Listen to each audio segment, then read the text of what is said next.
అతి తక్కువ వడ్డీ రేట్లకే పొందండి Punjab national bank home loans, car loans. Zero processing fee, zero documentation charges. వెంటనే మీ బ్రాంచ్ ని సంప్రదించండి. నిన్న బీజేపీ పార్టీ కార్యాలయంపై జరిగినటువంటి దాడి ఘటనపై మాట్లాడడానికి మనతో పాటు మహబూబ్నగర్ ఎంపీ డీకే అరుణ ఉన్నారు. చెప్పండి మేడం, నిన్న బీజేపీ పార్టీ ఆఫీస్పై కాంగ్రెస్ కార్యకర్తలు దాడి చేయడాన్ని ఎట్లా చూస్తారు? తీవ్రంగా ఖండిస్తున్నా కాంగ్రెస్ కార్యకర్తల దాడిని. ఎందుకంటే ఒక ముఖ్యమంత్రి గారి యొక్క ప్రవృత్తి దీంట్లో కనపడుతుంది. వారి యొక్క ప్రవృత్తి ఏందో ఈ సంఘటన ద్వారా కనపడతా ఉంది మనకు.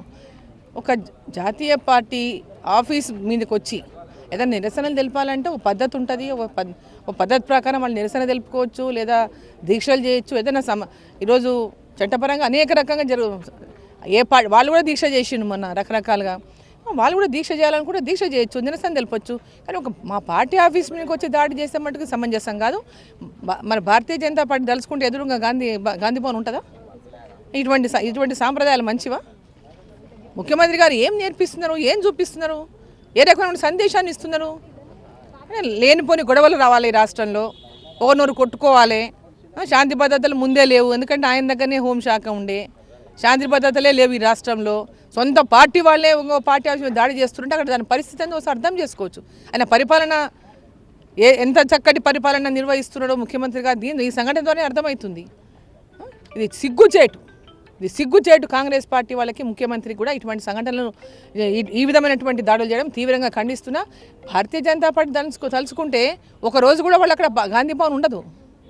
ఇటువంటి సంఘటనలు చేసి రెచ్చగొట్టి రాష్ట్రంలో లేనిపోని గందరగోళాలు సృష్టించి శాంతి భద్రతకు విఘాతం కలిగించినటువంటి వాళ్ళు కంట్రోల్ చేయడానికైనా రాదు. ముందే శాంతి భద్రత కంట్రోల్లో ఈ రాష్ట్రంలో మళ్ళీ ఇటువంటి సంఘటనలు సృష్టించి దాని తర్వాత ఇంకేదో రకంగా భారతీయ జనతా పార్టీ మీద రంగు పుల్చేటటువంటి ప్రయత్నం చేస్తుంటే ఏమాత్రం కూడా సహించేది లేదు. దానికి తగిన మూల్యం కాంగ్రెస్ పార్టీ చెల్లించుకోవాల్సి వస్తుంది. దీనిపై ఇప్పటికే ఫిర్యాదు ఏమన్నా చేశారా? ఎటువంటి చర్యలు తీసుకోబోతున్నారు ఈ ఘటనపై? తప్పకుండా వారు చేసినటువంటి సంఘటన పైన ఖచ్చితంగా భారతీయ జనతా పార్టీ చర్యలు తీసుకుంటుంది. వాళ్ళ మీద కంప్లైంట్ ఇస్తుంది, గట్టి చర్యలు తీసుకోవాలని కూడా డిమాండ్ చేస్తుంది. అంటే పూర్తిగా బీజేపీ ఎంపీలు మహిళా నాయకురాలని కూడా చూడకుండా జాతీయ నాయకులపై నోటికొచ్చినట్టు మాట్లాడుతున్నారు అనేటటువంటి కామెంట్స్ చేస్తున్నారు. ఈ కామెంట్స్ని ఎట్లా చూస్తారు? వాళ్ళకి కామెంట్లు వాళ్ళు చేస్తారు. ఇప్పుడు కామెంట్లు వాళ్ళు చేసేది అలవాటే ఇంకోరికి నేర్పిస్తారు. కాంగ్రెస్ పార్టీ వాళ్ళే ఇటువంటివి మాట్లాడి రెచ్చగొట్టి నేర్పించి మరి ఇంకోరి మీద బురదలడం సమంజసం కాదు. సో మొత్తానికి ఏదైతే బీజేపీ పార్టీ కార్యాలయంపై దాడి ఘటనను పూర్తిగా ఎంపీ డీకే అరుణ ఖండిస్తున్నటువంటి పరిస్థితి. ఒకవేళ బీజేపీ పార్టీ కనుక తలుచుకుంటే గాంధీ భవన్ పరిస్థితి ఏమవుతుంది ఒకసారి ఆలోచించాలి. ముఖ్యమంత్రి రేవంత్ రెడ్డి కార్యకర్తలకు నేర్పించేది ఇదేనా అంటూ కూడా ఎంపీ డీకే అరుణ తీవ్ర ఆగ్రహం వ్యక్తం చేస్తున్నటువంటి పరిస్థితి ఉంది.